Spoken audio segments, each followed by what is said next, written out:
आज देखिए Joseph Prince के साथ। हम अनुग्रह के सुसमाचार के लिए परमेश्वर का धन्यवाद करते हैं।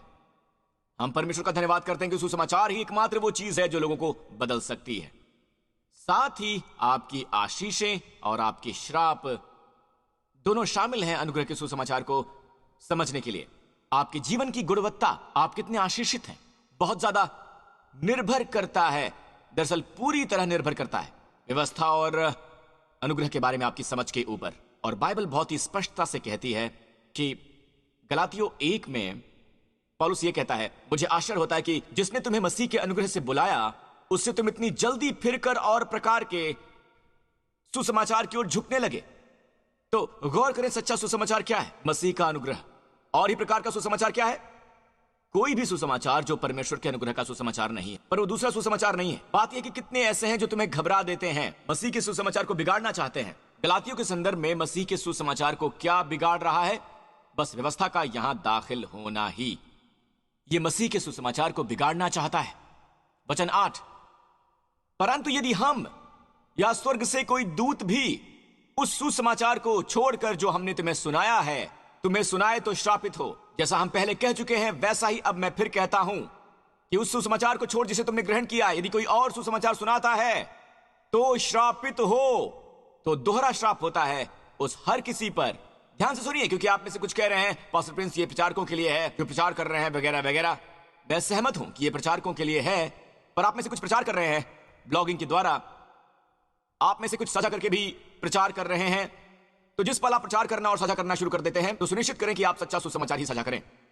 आप में से कुछ विश्वासी के तौर पर प्रश्न पूछते हैं, क्या मैं श्राप के अधीन हो सकता हूं? हाँ, नए नियम का श्राप यह संभव है क्योंकि पौलुस कहता है, हालांकि हम वो स्वयं को भी शामिल करता है। अब मैं आपको कुछ बहुत ही सामर्थ्य दिखाना चाहूंगा और ये मेरे उपदेश का सार है या हड्डी का गुदा है। ये गलातियों 3 में, और पवित्र शास्त्र ने पहले ही ये जानकर कि परमेश्वर अन्य जातियों को विश्वास से धर्मी ठहराएगा, अन्य जातियों को विश्वास से धर्मी ठहराएगा। विषय वस्तु ये है, विश्वास द्वारा धर्मी ठहराया जाना।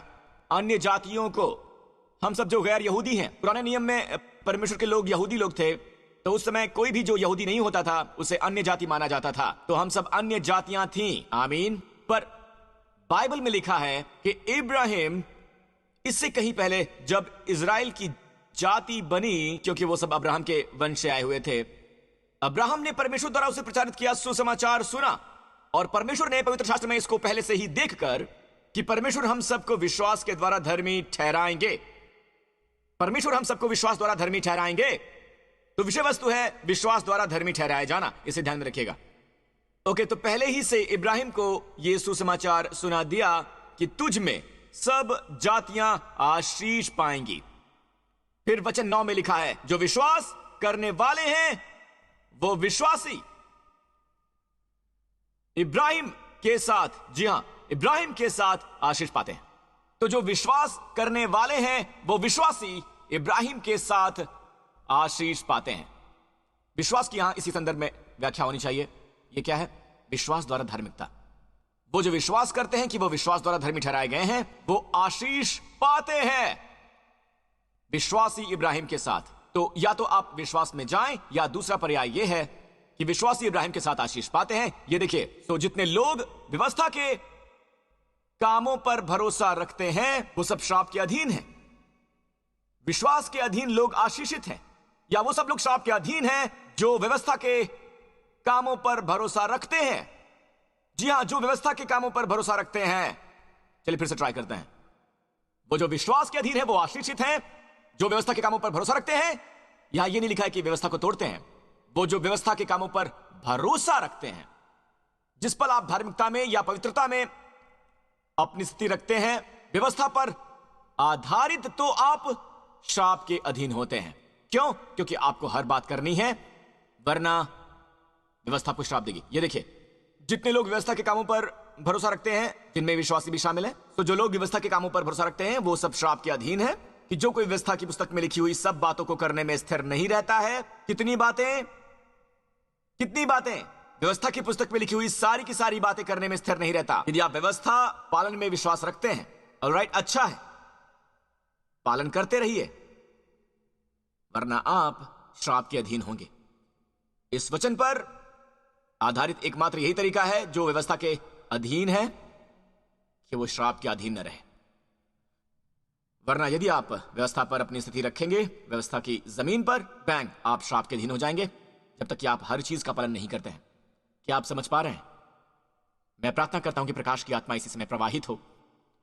और मैं आपको बता रहा हूं कि कई बार ये गैर मसीही एक मसीही के मुकाबले आसानी से विश्वास करता है, क्योंकि एक मसीही हमेशा इसके प्रति सचेत रहता है कि उसमें कहां कमी रह गई है, उसने क्या गलत किया है, उसने क्या सही नहीं किया है। क्या सही किया है पर वो काफी नहीं है। वो खुद के प्रति सचेत है, सचेत है, सचेत है। जबकि एक गैर मसीही इस तरह का उपदेश सुनते हैं, वो विश्वास करते हैं, बैंग वो चंगे हो जाते हैं, बैंग वो आशीषित हो जाते हैं।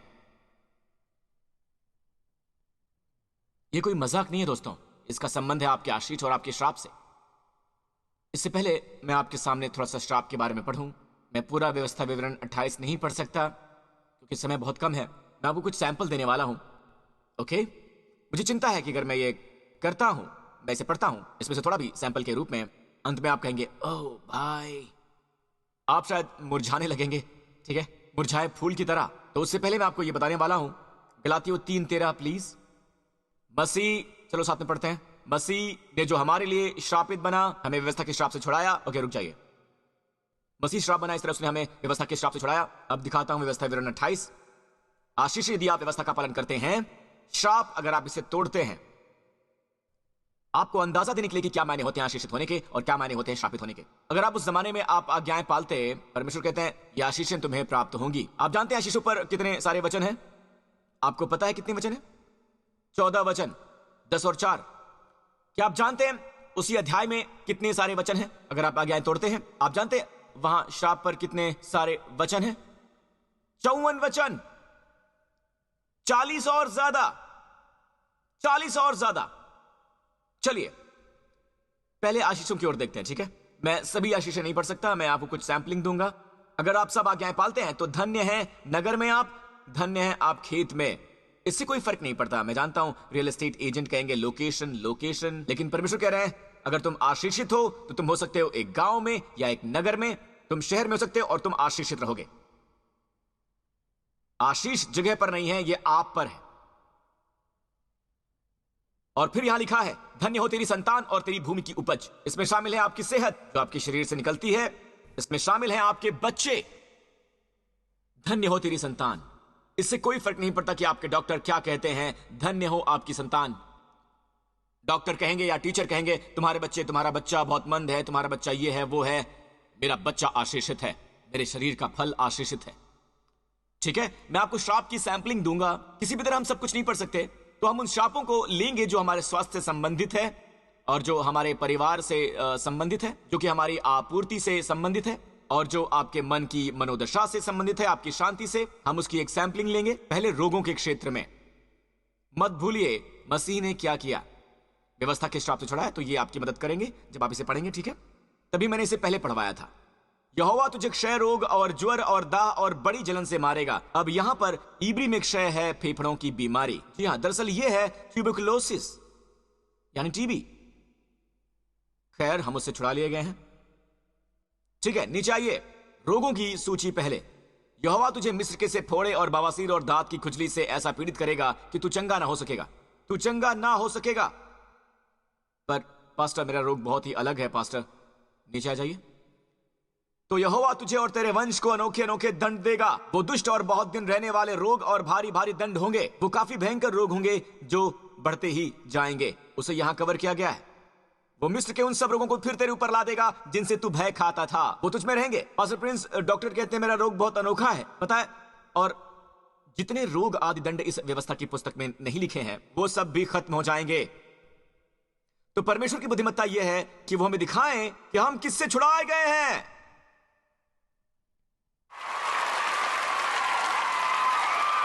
आप इसे भय से पढ़ सकते हैं या आनंद से पढ़ सकते हैं, ये जानते हुए कि परमेश्वर ने हमें व्यवस्था के श्राप से छुड़ा लिया है। ओके, पारिवारिक श्राप का सैंपल। ओके, एक है जो मैंने यहां पर नहीं दिखाया है।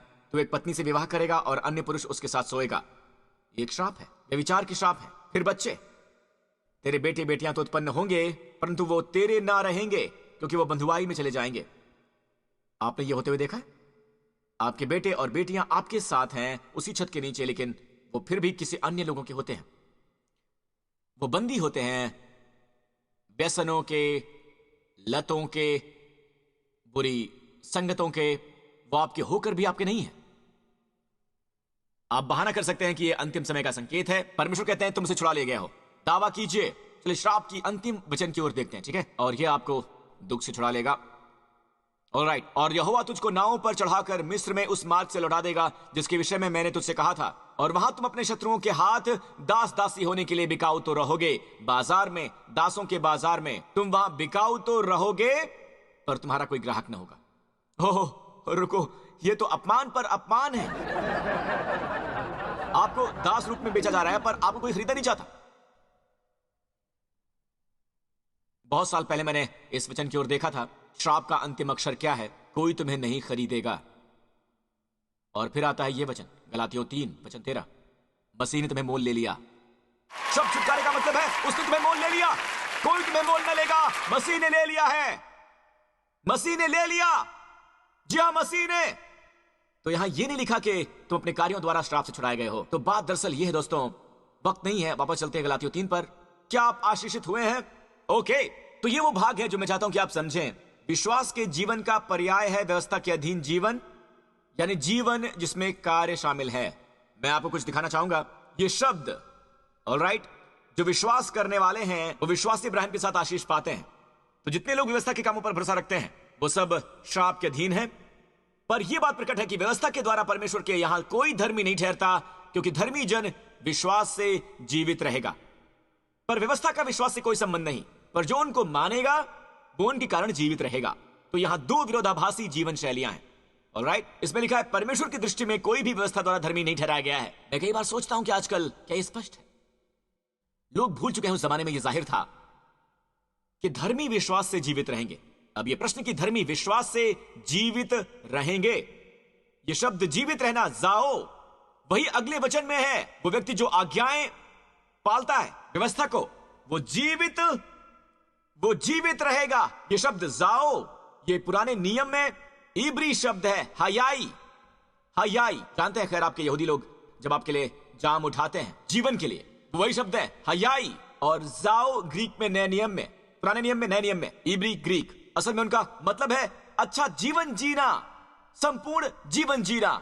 जी हां, ग्रीक में हयाई का मतलब होता है बीमारी से चंगाई पाना, रोगों से ठीक होना, शारीरिक तौर पर स्वस्थ होना। दूसरे शब्दों में, विश्वासी बीमारी से विश्वास द्वारा चंगे होंगे। मैं जानता हूं इस शब्द का मतलब है जीना, और वो अनंत जीवन भी जिएंगे। इसका मतलब है अनंत जीवन, पर इसके मायने उससे कहीं ज्यादा है। मूल शब्द में इसका मतलब है संपूर्ण काया पाएं विश्वास के द्वारा। वरना वो व्यक्ति जो व्यवस्था का पालन करता है वो भी जिएगा, व्यवस्था का पालन करके ही बीमारी से छूटेगा। तो आपके पास दो चुनाव हैं। अगर आशीष पाने के लिए व्यवस्था का पालन करते हैं तो आपको पालन करते रहना पड़ेगा, अन्यथा आप विश्वास में जिए। क्या हम ये समझ पा रहे हैं दोस्तों? क्या हम वाकई से समझ पा रहे हैं? क्योंकि मैं आपको बता दूं, ये एक दूसरे की एंटीथेसिस है। आप अनुग्रह और व्यवस्था दोनों द्वारा जी नहीं सकते हैं। आप एक ही समय विश्वास और कार्यों द्वारा नहीं जी सकते। ये एंटीथेसिस है, जैसे पानी और तेल नहीं मिलाए जा सकते हैं। आप तेल को पानी में फेंकिए, पानी और तेल अलग हो जाएंगे। आप तेल को देखेंगे, ये मिक्स नहीं हो सकता। फिर भी देखिए वचन 12 में लिखा है व्यवस्था का विश्वास से कोई संबंध नहीं। अगर आप कार्य करने की कोशिश कर रहे हैं ताकि आप परमेश्वर से नंबर पा सकें, ताकि परमेश्वर आपको आशीष दे सके, आपको चंगा कर सके, अगर आप ऐसा कर रहे हैं तो विश्वास की वजह से नहीं है। ये जो भी है ये विश्वास की वजह से नहीं है, क्योंकि जब भी आप विश्वास से करते हैं आप व्यवस्था के अधीन नहीं है। आप इस दिन चुनाव कर लें। परमेश्वर कह रहे हैं विश्वास के द्वारा जियो। ओके, मैं आपको कुछ बता दूं, मैं आपको जल्दी से कुछ वचन दिखाऊंगा बैक टू बैक, और ये शायद आपको शुद्ध करे, समझने में मदद करे कि लोग क्यों ग्रहण नहीं कर पा रहे हैं, क्यों आशीष नहीं पा रहे हैं। ओके, पर इस विश्वास का संदर्भ यहां है जो हमने अभी देखा है, विश्वास द्वारा धर्मी ठहराया जाना। राइट, इन उदाहरणों की ओर देखिए बैक टू बैक। तब उसने उन आंखों को छूकर कहा तुम्हारे विश्वास के अनुसार तुम्हारे लिए हो। ऑलराइट, ये दो अंधे इंसान हैं, चूहे नहीं। वो यीशु के पास आए और वो कफरनहूम में उसके घर में आए, और प्रभु ने उनसे कहा तुम क्या चाहते हो कि मैं तुम्हारे लिए क्या करूं। ऑलराइट, बेशक वो अंधे हैं और वो कहते हैं हम देखना चाहते हैं। यीशु ने ये नहीं कहा कि तुम्हें पता है तुम्हारे साथ ऐसा क्यों हुआ है, हाँ पतरस चले जाओ, तुम क्या ढूंढ रहे हो, तुम क्या ढूंढ रहे हो। कभी ऐसा नहीं किया। उन्होंने सिर्फ एक सवाल पूछा, तुम्हें विश्वास है कि मैं ये कर सकता हूं? विश्वास? तुम्हें विश्वास है कि मैं सक्षम हूं? उन्होंने कहा, हां प्रभु। तब उसने उनकी आंखें छूकर कहा कि तुम्हारे विश्वास की वजह से तुम्हारी आंखें चंगी हो जाएं। बाइबल कहती है उनकी आंखें खुल गई। एक और उदाहरण, इस पर यीशु ने उनको उत्तर देकर कहा, हे स्त्री, तेरा विश्वास बड़ा है, जैसा तू चाहती है तेरे लिए वैसा ही हो। और उसकी बेटी उसी घड़ी से चंगी हो गई। उनका इससे कोई वास्ता नहीं है कि वो परफेक्ट लोग नहीं है। जी हाँ, वो परफेक्ट लोग बिल्कुल नहीं है। इससे कोई वास्ता नहीं कि उनके कार्य क्या है, उनका व्यवस्था पालन क्या है और वो कितने पवित्र हैं। पवित्रता एक नतीजा है। पवित्रता उनकी महिमा करने के लिए महत्वपूर्ण है, हमारे पवित्रता की जीवन शैली, पर यह उनके आशीष का कारण नहीं है। दरअसल ये पवित्रता उत्पन्न होती है जब वो आशीष पाते हैं। परमेश्वर की अच्छाई जो प्रायश्चित की ओर ले जाती है, वो पहले प्राप्त करते हैं। उनका पाप कभी एक बाधा नहीं था, यह उनका विश्वास था। यह उनका विश्वास था या उनका अभाव। उन्होंने कैसे ग्रहण किया? उन्होंने नहीं कहा मेरी सामर्थ्य महान है, तुम्हारा विश्वास महान है। ऑलराइट, तो अब ये देखिए, ऑलराइट, हे स्त्री, तेरा विश्वास बड़ा है, जैसा तू चाहती है तेरे लिए वैसा ही हो। और उसकी बेटी उसी पल चंगी हो गई। नीचे आइए। और तब उसने उससे कहा, उठकर चल, तेरे विश्वास ने तुझे चंगा किया है। ऑलराइट, नीचे आ जाइए। यीशु ने उनका विश्वास देखकर उस झोले के मारे हुए से कहा, जिसे उसके दोस्तों ने छत से नीचे उतारा था, हे पुत्र, तेरे पाप क्षमा हुए। अगला, उसने उससे कहा, बेटी, वो औरत जिसे लहू बहने का रोग था, जिसने व्यवस्था तोड़ी थी, कुछ व्यवस्थाएं वहां खुले में आने के लिए, ऑलराइट, जब उसका लहू बह रहा था, वो आई और उसने वस्त्र का किनारा छुआ, वो चंगी हो गई। यीशु पीछे मुड़े, बेटी, तेरे विश्वास ने तुझे चंगा किया है, तुम्हारे विश्वास ने तुम्हें चंगा किया है, जा, तू कुशल से चली जा। तुम्हारे विश्वास ने, तुम्हारे विश्वास ने, तुम्हारे विश्वास ने। उसके बजाय हम प्रश्न कर रहे हैं, तुम कैसे हो? शैतान कहता है, हे, तुमने ये किया, तुमने ये किया, तुमने उस समय वो किया था, तुमने ये सब किया है। तो ये हमारे पास कार्य करने के केंद्रित हो जाता है बजाय हमारे विश्वास करने के। पिछली बार कब कहा था कि उठो, ये बढ़िया सप्ताह होने वाला है? जब बुरी चीजें होती हैं, आप टेलीविजन पर होते हैं, आप मीडिया में सुनते हैं, बुरी बातें होती हैं, हजारों मेरी दाहिनी तरफ गिरेंगे, हजारों मेरी बाईं तरफ गिरेंगे, कोई मेरे निकट नहीं आएगा, क्योंकि मैं और मेरा घराना परम प्रधान के परम पवित्र स्थान पर है। मसीह ने मुझे व्यवस्था के श्राप से छुड़ा लिया है। अगर शैतान कहता है तुम कौन हो, वो जिसे उसने छुड़ाया है, तुम कौन हो? क्या मुझे सुन रहे हो दोस्तों? विश्वास में कार्य करना शुरू कीजिए। नीचे आइए। और अंत में आप कहते हैं, पास्टर प्रिंस, मेरे पास काफी विश्वास नहीं है। तब प्रेरितों ने प्रभु से कहा, हमारा विश्वास बढ़ा। वो जानते थे विश्वास महत्वपूर्ण है। हमारा विश्वास बढ़ा।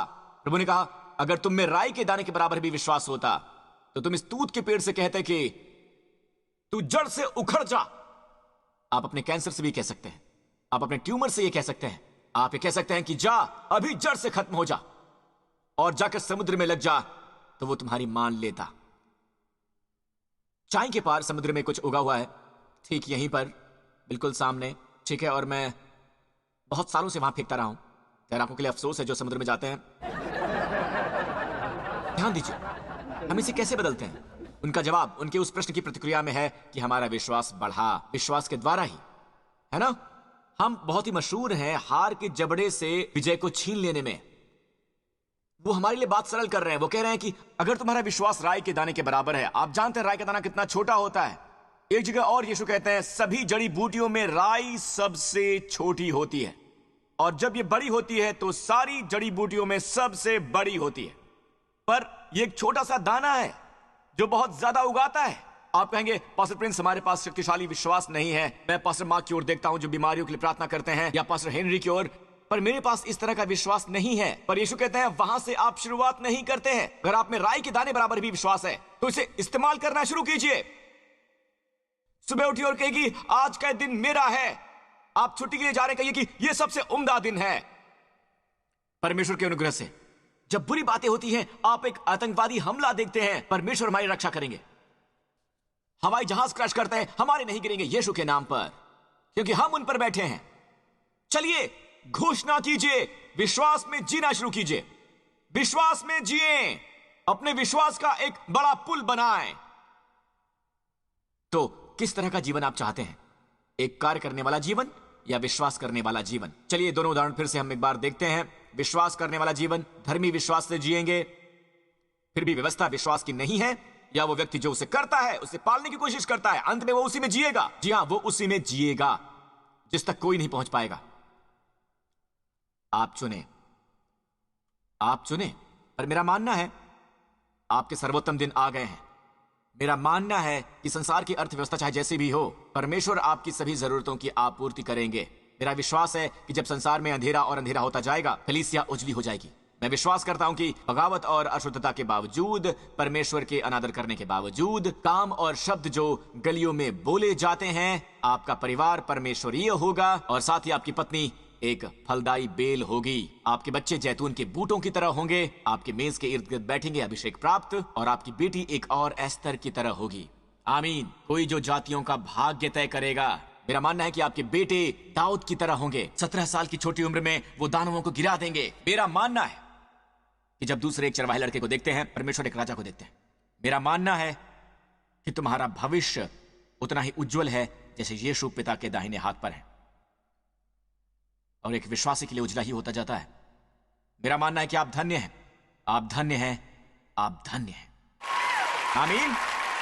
उसकी स्तुति हो। हालेलुया। मेरे दोस्तों, प्रभु यीशु मसीह पर विश्वास करो, उनकी महिमा पर विश्वास करो, और उनके झूठ को बिल्कुल मत सुनो जो YouTube पर दिखाते हैं या दूसरे स्थानों पर दिखाते हैं। अगर आप अच्छा प्रचार पा रहे हैं तो ध्यान रहे कि आप व्यवस्था का उपदेश ना प्राप्त करें, जहां दूसरे कहते हैं इसे आसान विश्वास कहते हैं। मैंने ये नहीं कहा, यीशु ने कहा आपका विश्वास, आपका विश्वास, आपका विश्वास। और अन्य लोग कहते हैं आसान विश्वास। मुझे क्षमा कीजिए दोस्तों, ये विश्वास और साथ कार्य नहीं है, ये यीशु और साथ व्यवस्था नहीं है, ये है यीशु और साथ कुछ नहीं। तो इस पूरे स्थान पर जहां भी आप इसे देख पा रहे हैं, प्रभु यीशु मसीह पर विश्वास कीजिए और तुम और तुम्हारा घराना उद्धार पाएगा। तुम और तुम्हारा घराना। अगर आपका आवारा बच्चा है, विश्वास कीजिए परमेश्वर उसके हृदय में काम कर रहे हैं। विश्वास करते उसके लिए प्रार्थना करें। आपका पति है एक भटका हुआ, प्रार्थना करें, विश्वास करें। एक दिन वो उठेगा, अपने साथ एक चुड़ैल को देखेगा बजाय एक गर्लफ्रेंड के, तब वो समझेगा। प्रार्थना करें, वो औरत बदसूरत हो जाएगी।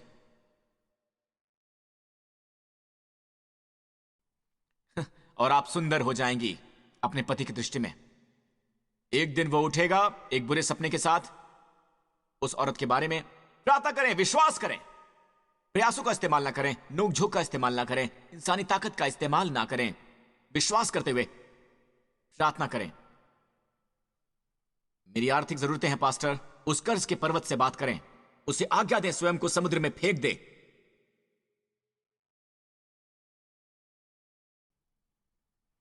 पास्टर, डॉक्टर कहते हैं कि हमें यह ट्यूमर हुआ है, उससे बात करें, उससे बात करें। मेरा रक्तचाप असाधारण रूप से ऊपर हुआ है, उससे कहे वो नीचे आ जाए यीशु के नाम पर। उसे हुक्म दीजिए, उसे हुक्म दीजिए।